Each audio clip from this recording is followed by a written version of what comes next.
Good morning, everybody, and welcome to my speech on why weeping works. This is an informal proposal around a self-care practice that I think is really useful at any point in your life, but especially right now. And I've asked you all to turn off your videos so you can have your space to react naturally to this proposal, whether that's an emotional pull towards crying out of sadness or happiness or laughter or whatever else comes to you. This is your time to plug into how you feel.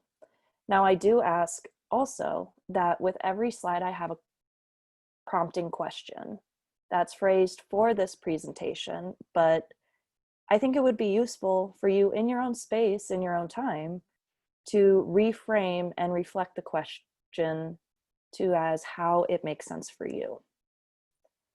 And I also understand that I have asked my timer to go dark. So I have my chat box open. So if you just want to send me a message when I hit my marks, that would be great. With that, we will go ahead and get started with what's there to cry about. Well, it turns out there's a lot. Whether it is, coronavirus.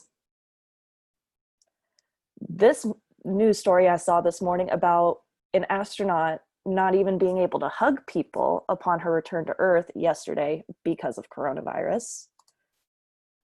And the fact that coronavirus is now inflaming climate change, when for a moment there was this little silver lining around the fact that the skies were getting clearer because there were less people active in cities, and there was positivity that this was the Earth correcting itself a little bit. And this latest headline that I saw this morning wasn't giving me too much hope there.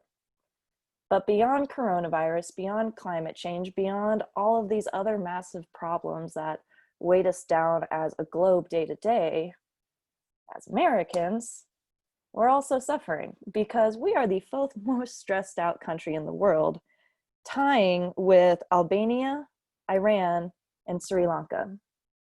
And beyond that, these issues of stress, anger, and worry, we're at a 55% ranking over the world average of 35, according to Gallup, in terms of stress, which also leads me to be worried when, according to Gallup, 46% of our US citizens severely lack emotional intelligence. They don't know how to cope with these feelings of stress, of anger, of worry that they know, which leads to volatile and violent outbursts, to a lack of empathy, of consideration of how your actions impact the people around you, an increase in narcissism.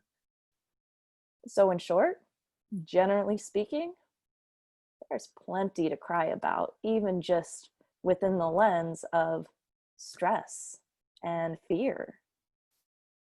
But if there's so much to cry about, then, whoever said it wasn't okay to cry. This is not a gendered problem. Both men, women, boys, girls, and everything in between are placed into these boxes and these stereotypes.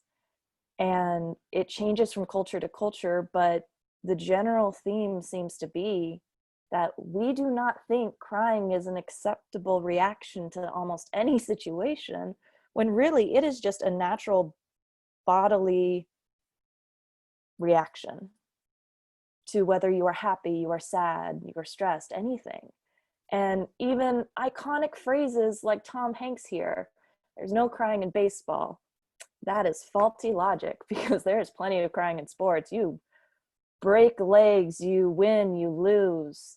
There's so much there. And even beyond that lens, this phrase gets reused and misused in spaces that degrade people, that dismiss them.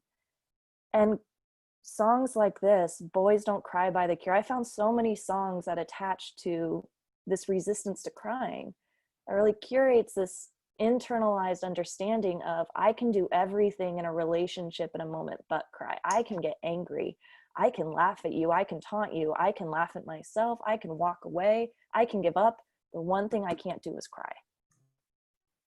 That is so unfortunate and is enough to make me want to cry for all the people who have never had that opportunity.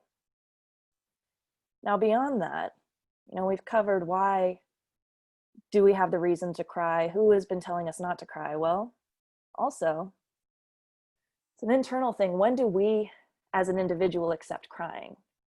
And again, as an individual, it is situational. There is no one direct line for when someone should or should not be crying in a moment. And when it comes to when we think it's acceptable, really, there are two key factors that help explain why we cry, that show why it's such an individualized experience. One, your crying threshold. How intense the feeling, be it physical or emotional, needs to be for you to react to it. The other one is your emotional reactivity.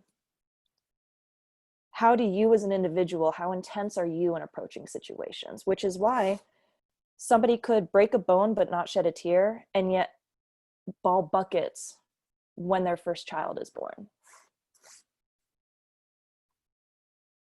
Now, why am I proposing you cry?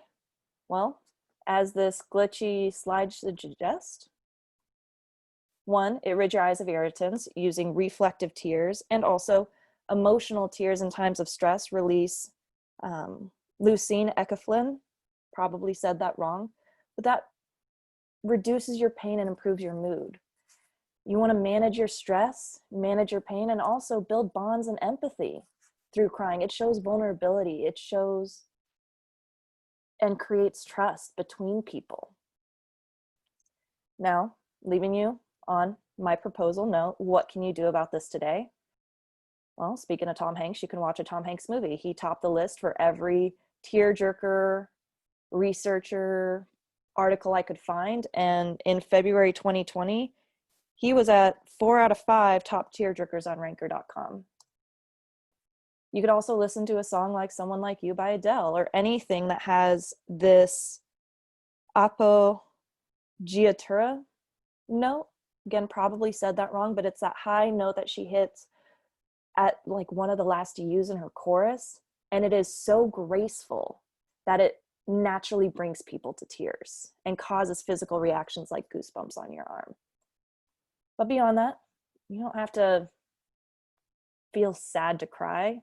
You can also find what hits your funny bone and just stick to it until it gets you going, which for me, and for many people on the internet, is funny cat videos.